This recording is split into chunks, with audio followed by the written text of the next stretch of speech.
My cat is trying to climb into a plastic bag over there, and I always find that so weird. Why do cats do that? Anyways, hey guys, so today I have a back to school video. She's now inside the bag. Cool. So I wanted to do, oh my gosh, you can probably hear that so loudly. Callie! So today I wanted to do a college advice video. Now I have only been in college for 1 year. Like, I'm gonna be going into my second year of college, so you might say like, oh, you haven't had that much experience. And no, I haven't. But anyways, I'm gonna give you the best advice that I can.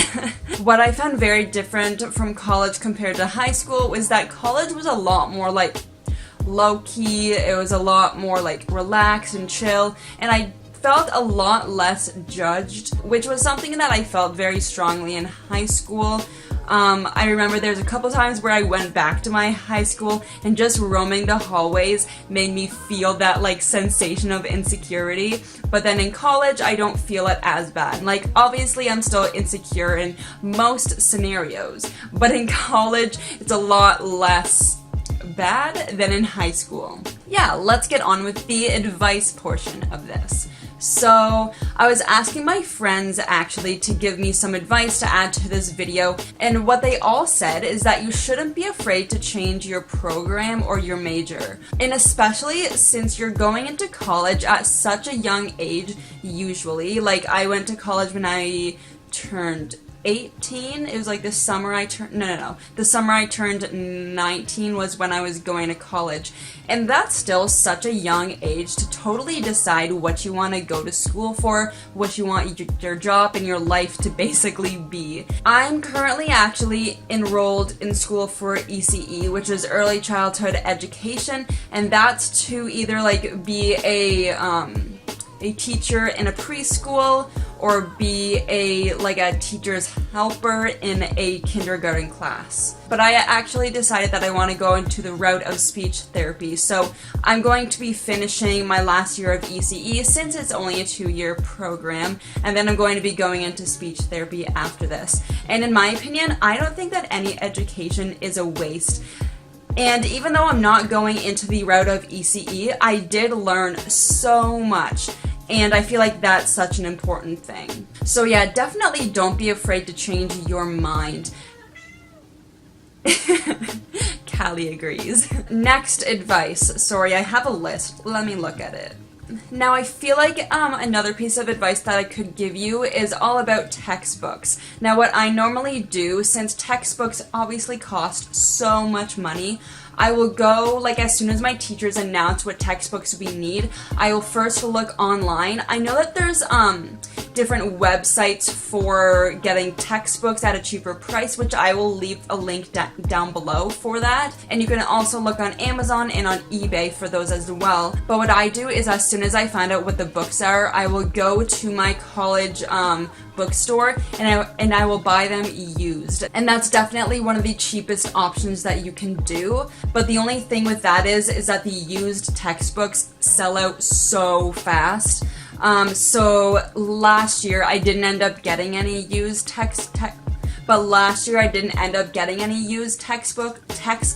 holy moly, I can't say that word, textbooks. So what I did is I waited for the first week of school and actually found out whether we need the textbooks or not. What happened in my program, I'm not sure if it's the same with any others, but the teachers would normally send out an email about a week before classes and tell you whether or not you actually need the textbook. Like, I remember during second semester last year, we had a psychology class, and online on the course description, it said that we needed a textbook, and it told us what textbook we needed. And so a bunch of people went out and bought it. And then on the first day of class, she said that we actually didn't need it. So, yeah, that whole thing is totally up to you, but I would recommend either buying them used online or waiting till the first week of classes to find out if you actually need them. Now my next piece of advice is to try not to miss a lot of class time. Now there's obviously certain scenarios where you have to miss class, but I would say if you don't have to miss class, then try not to. What I found, now, I was always really nervous to miss class because since classes only take place once or twice a week, you really learn a lot in one class. So whenever I did miss a class, I would always go to one of my friends and ask for their notes or ask the teacher the next day for the handouts that everybody else got. Because although people say, like, don't miss class, you actually shouldn't because you miss a lot of information. Now, one of my biggest pieces of advice, which I'm definitely going to be working on this upcoming year, is to stay on top of assignments and due dates. That was something that I really struggled with last year because I was just so unorganized and I don't know why. I just, for some reason, couldn't get myself to stay organized. So what I think I'm going to do this year is print out the monthly calendars and then color code them by like tests, assignment due dates, maybe like when my placement starts and ends, and all that kind of stuff. And what I found is that at the beginning of the semester, the teacher would tell us all of the assignments and tests, and then they wouldn't remind us about them until maybe a week beforehand. Maybe a week. And I would always be struggling to finish the assignments because I completely forgot when the due date was. So yeah, keeping an eye on the due dates and making sure that you're on top of assignments is a very good idea. Or else you'll just get really, really stressed like I did.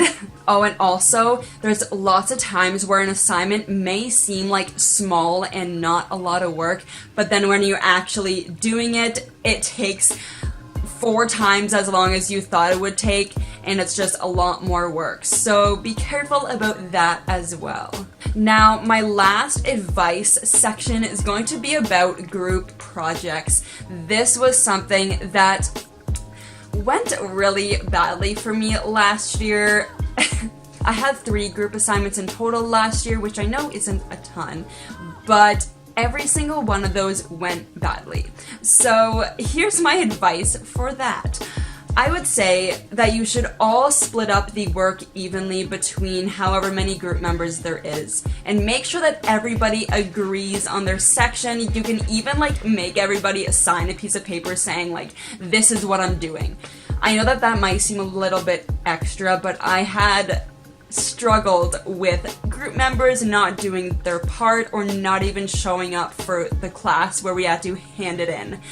Ugh. So yes, I would say to make sure that the work is split up evenly. Make sure that if you're picking your own group, that you pick people who you know are good workers and won't let you down, rather than just picking friends who you want to work with because they're your friends. I feel like that's such a cliche thing, but if you want to get a good mark and you know that your friends aren't very good at group work, might not be the best idea.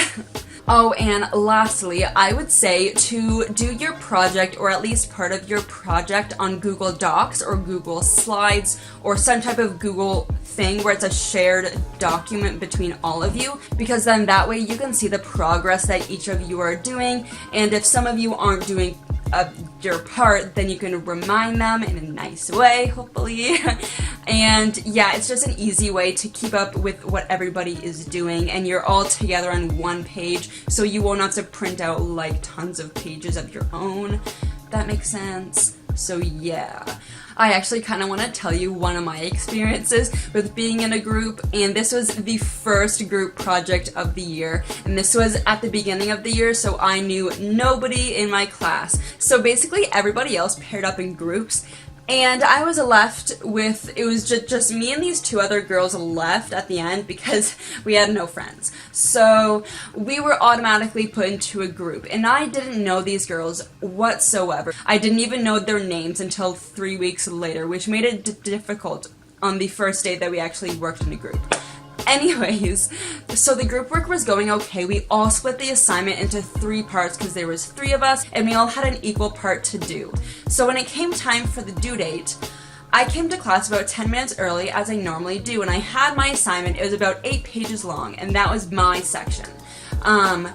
So I sat down and it was like 10 minutes till class started. And everybody was like pairing up with their groups, but my group wasn't there yet. So I was just sitting alone and I was like, it's okay, my group will come. It's fine, there's still 10 minutes to class. And then 5 minutes passed, they still weren't there, and I started to worry a little bit. But I was still sitting there alone. And then about 10 minutes passed again, and it was like 5 minutes into class, the teacher was coming up saying, okay, everybody get into your groups, we're gonna present each of our projects to each other. So like we were gonna pair up with a different group and present our projects. But sadly, my group wasn't there. It was just me. And I only had, obviously, a third of the project. So I couldn't really present it. So I was just sitting there alone watching all of the other groups present to each other. It was very awkward. And then finally the teacher came up to me and was asking like, what you doing? And I said, yeah, none of my group members are here. It's just me. And then she said, okay, we'll just wait a little bit and see if they show up. About 20 more minutes passed. Nobody came. It was just me. And then my teacher said that she'll just take my portion and then mark it separately, like kind of separately to the others. She said that she would add a bit of a higher mark because I was there on time, I was prepared, and I had 8 pages of work with me. So yeah, and so I left class because everybody was finished their presentations and everybody was leaving, so I left too. And then about 45 minutes later, I got a text from one of my group members saying, we're here. And I was like, I'm not. So yeah, that was my first horrible group assignment experience. I mean, it wasn't horrible, but I guess it could have been worse. Whatever. It just felt bad in the moment. So yeah, but luckily I did get a good mark on my portion of the assignment, so that's good at least. Now that is all the advice that I compiled together. Now I don't live in residence or anything because I go to school in my town, so I don't need to do that. But if you guys have any advice about living in residence, make sure to leave that in the comments below. Or if I missed any other important advice, leave that in the comments below as well. So I hope that you guys enjoyed this. If you want more back to school videos, make sure to give it a thumbs up and I will do that for you. So I hope that you are all having a wonderful day and I will see you very, very soon. Bye.